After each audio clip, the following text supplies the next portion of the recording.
Greetings and welcome back to the channel. Yes, change of scenery. I just thought I'd spin my chair around. Grotmas Day 3. So today's detachment, as released by Games Workshop, is the Tyranid Warrior Bioform Onslaught.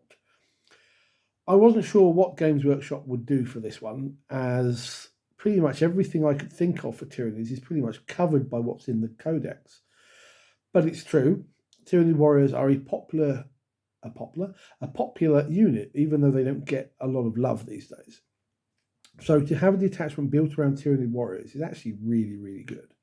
So let's take a look. I've got it here on my screen. So let's go through this one. Detachment rule is called Leader Beasts and Tyranid Warriors, because your two types of Tyranid Warriors, your shooty and your melee ones, now get a Tyranid Warriors keyword. Realistically, they should have had in the codex anyway. Tyranid Warriors and Winged Tyranid Prime get 5+ invulnerable saves. I'll be honest, this was another one of those knee-jerk reactions where I was like, what? No! But actually, it's not that bad. Realistically, they're good enough that you're still going to be able to take them down with small arms fire. This just gives them some survivability against heavy weapons, knights, tank regiments, that sort of thing. So actually, it's not too bad. It just sounds bad when you look at it and think, oh my word. I mean, even Terminators have a 4+ invulnerable, so come on. Slap my wrist. So, as I say, Tyranid Warriors now becomes a keyword. Tyranid Warriors gain battle line, which realistically they should have had anyway. While not battle shocked, Tyranid Warriors have an OC of 3. So they've got a slightly better chance, smaller numbers, but they've got a slightly better chance of being able to hold on to an objective, maybe. We shall see. So the detachment is all about using your Tyranid Warriors and your Winged Tyranid Primes. GW, where are the Shrikes? Where are the Winged Warriors? Why are these not in the current rules? Come on, sort yourselves out. But it's true, you know. So let's take a look at the enhancements. As usual, you have 4. You have Synaptic Tyrant, which, considering this is a detachment for Tyranid Warriors, only goes on a Neuro Tyrant. Okay. And during the declared battle formation step, they can be attached to a Tyranid Warrior unit. Okay. It seems a bit odd to do that for this style of detachment, considering the theme for it. But there are potential opportunities. I'm sure a Tyranid player will be able to see that slightly better than I can. Normally, I find Neuro Tyrants are something that sit at the back a little bit and do their own thing, throwing out little brain babies and whatnot. But, okay. Then you've got the Synaptic Tyrant is 10 points. Ocular Adaptation for 20 points. You give it to a Winged Tyranid Prime, and each time a model in the Berries unit makes an attack, they get +1 to the hit roll. That's quite good. I like that. Sensory Assimilation for 20 points. Again, Winged Tyranid Prime. Each time an attack targets the Berries unit, subtract 1 from the hit roll. Again, that's not bad. And lastly, for 30 points, Elevated Might. So it says Tyranids model only, so I'm not really sure what you wouldn't be putting this on, because surely everything is a Tyranid model.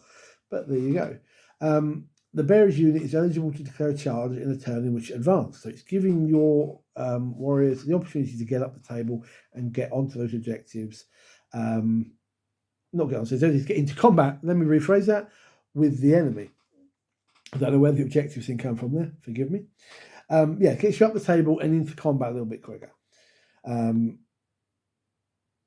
Confuses me why it says Tyranid model only. What's in there that doesn't have the Tyranid keyword? Don't know. You've got some nice enhancements in that detachment. Not a bad one. Nothing too powerful. Which brings us straight to the stratagems. Okay. You know how this is going. So first up, you have synaptic amplification for 1 CP. In the shooting phase or the fight phase, 1 Tyranid unit from your army that has not been selected to shoot or fight this phase. If that unit is a Tyranid Warriors unit, select up to 1 Endless Multitude unit from your army that is not battle shocked and is within 6 inches of it. Until the end of the phase, each time a model in those units makes an attack, reroll wound rolls of 1, and if it's a Tyranid Warriors unit, reroll the hit roll of 1 as well. Okay, so you're primarily playing Tyranid Warriors, but it's giving you the opportunity to start including some other stuff. In fact, reading this earlier today, I was struck by that trailer for Space Marine 2, where you've got the Space Marines fighting off waves of gaunts backed up by a Tyranid Warrior type beastie. It's like, I can see this. This is that scene, effectively, is synaptic amplification. Endless multitudes being supported or pushed by the Tyranid Warrior. Quite handy dandy. Spontaneous hypercorrosion.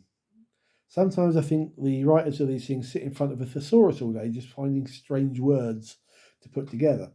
In your shooting or fight phase, 1 Tyranid unit from the army has not been selected to shoot or fight. Till the end of the phase, add 2 to the strength characteristics of ranged weapons equipped by models in that unit, and +1 to the strength characteristics of melee weapons equipped by your Tyranid Warriors and Winged Tyranid Prime models. So it gives your shooty warriors a bit of a boost, because now they can actually start to do stuff to those higher toughness units. And it gives a slight boost in melee. I mean, they're already quite good in melee, but it gives the shooty ones something to go for. Restorative Impulse. In your command phase, 1 Tyranid Warrior from your army that... 1 Tyranid Warrior's unit from your army that is below its starting strength. Return 1 destroyed model excluding characters back to the unit. Again, I had a slight knee-jerk reaction to this one.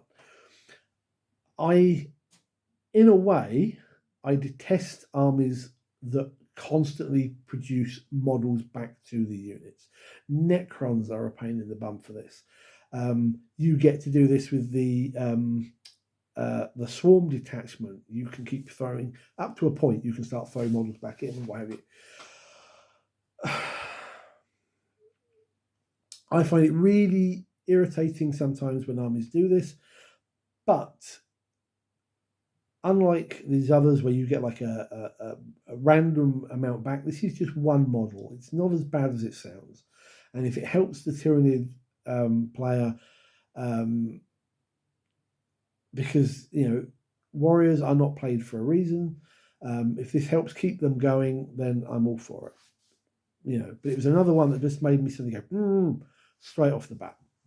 And I shouldn't have done. Synaptic micronodes. I quite like this as a stratagem. So in your movement phase, 1 Tyranid Warrior unit from your army, and you select 1 objective marker you control that your unit is in range of. The objective marker remains under your control until your opponent's level of control over that objective marker is greater than yours at the end of a phase. So it's basically sticky objectives, but you've still got to keep a unit on the objective. Because otherwise, why not just say you control it even if you walk away from the objective? It's a bit... I like it because, hey, it's helping the Tyranid player hold an objective, but it just seems really weirdly worded. There is obviously something I am missing, I think, and this is why it's confusing me. But there you go. If you get it, explain down below. Give me a heads up. Next up, Parasitic Payload. In your shooting phase, 1 Tyranid Warriors with ranged bioweapons unit from your army that has not been selected to shoot. Till the end of the phase, ranged weapons equipped by models in that unit ignore cover. And after your unit has resolved its shooting attacks, select 1 enemy unit hit by 1 or more of those attacks, and they lose the benefit of cover for everything else shooting at them on that phase. That's quite nice. Other armies get something similar, so why not for shooty Tyranids? You can use these guys, your ranged warriors, to light somebody up, and then your big monster beasties can get in there without them gaining that cover bonus. And lastly, you have a rather cool little one here. Synaptic Shield. Your opponent's shooting phase just after an enemy unit has selected its targets. Your target is one Tyranid Warriors unit from your army that was selected as a target of one or more of those attacks. If that unit is a Tyranid Warriors unit, well, it has to be because it's already told you it has to be. Select up to one Endless Multitude unit from your army that is not battle shocked within 6 inches of it, and until the end of the phase, each time a ranged attack targets one of those units. If the strength characteristic of the attack is greater than the toughness characteristic of the unit, subtract 1 from the wound roll. So they kind of, the two together, this swarm of, say, Gaunts and the Tyranid Warriors project this sort of psychic shield from the hive mind's synapse to sort of resist the incoming attacks. That is the Warrior Bioform Onslaught. I've got to be honest, of the 3 we've had so far, the Fly-Blown Host, the Talons of the Lion's Blade Task Force, and this one, this is actually my favourite so far. Basically, I think because it's not, there are certain things in the Death Guard one which are slightly too strong, I think. The Lion's Blade is slightly weaker. This kind of feels, at first glance, to be quite strong, but also balanced.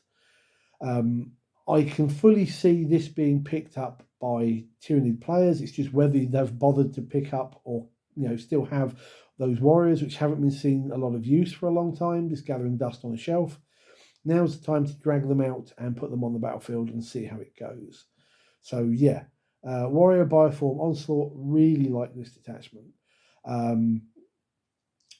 So hopefully we'll get to see myself how it plays. Someone hopefully will play it soon enough, and I will get to crush those Tyranid Warriors. In the meantime, let me know your thoughts on this particular detachment and what you think of it. Am I right? Is it the best one so far at this stage? And will you be playing it? And if so, or if not, why not? And let me know your thoughts down below. And I'll see you tomorrow, hopefully, where day 4 is the 1,000 Suns. And I'm really looking forward to seeing what they do with them. In the meantime, pop a comment down below, hit the like button, hit the subscribe button, and I'll see you in the comments and in the next video. Until next time, take care, good gaming.